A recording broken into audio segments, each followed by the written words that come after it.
नेपाल टेलिकमले आफ्ना प्रिपेड र postpaid mobile प्रयोगकर्ताका लागि लामो समयदेखिको गुनासो सम्बोधन गर्दै पे एज यू गो सुविधालाई नियन्त्रण गर्ने नयाँ व्यवस्था ल्याएको छ। यसअघि कुनै डाटा प्याकेज खरिद गरेका ग्राहकको प्याक सकिएपछि मुख्य ब्यालेन्सबाट स्वतः पैसा काटिने समस्या थियो, जसले धेरै प्रयोगकर्तामा असन्तुष्टि उत्पन्न गर्दै आएको थियो। अब भने ग्राहकले आफ्नो इच्छा अनुसार प्याकेज सकिएपछि मुख्य ब्यालेन्सबाट डाटा चल्ने वा नचल्ने विकल्प आफैले व्यवस्थापन गर्न सक्नेछन्। यो पे एज यू गो सुविधा सक्रिय वा निष्क्रिय गर्न मोबाइलबाट *14443 # डायल गरी मेनुमा गएर आवश्यक सेटिङ परिवर्तन गर्न सकिनेछ। यस अन्तर्गत विकल्प 4 छनौट गरेपछि 1, 2 वा 3 थिचेर सेवा अन अफ वा स्टेटस जाँच गर्न सकिने व्यवस्था गरिएको छ।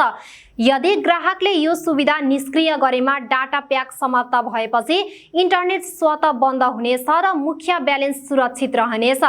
डाटा प्याक नलिई पनि इन्टरनेट चलाउन चाहने प्रयोगकर्ताले भने यो सुविधा सक्रिय राख्न सक्नेछन्। आगामी दिनमा यो सेवा नेपाल टेलिकमको मोबाइल एप मार्फत पनि उपलब्ध गराइने कम्पनीले जनाएको छ। यसका साथै टेलिकमले डाटा खपत जानकारी दिने प्रणालीमा पनि सुधार गरेको छ।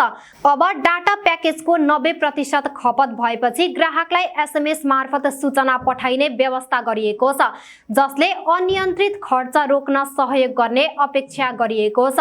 सञ्चार तथा सूचना प्रविधि मन्त्रालयले सुधार कार्ययोजना र मन्त्री परिषदको निर्णय अनुसार ग्राहक हितलाई प्राथमिकता दिँदै यो प्रणाली लागू गरिएको हो। यसले अनजानमा मुख्य ब्यालेन्स काटिने समस्याबाट प्रयोगकर्तालाई राहत मिल्ने विश्वास गरिएको छ।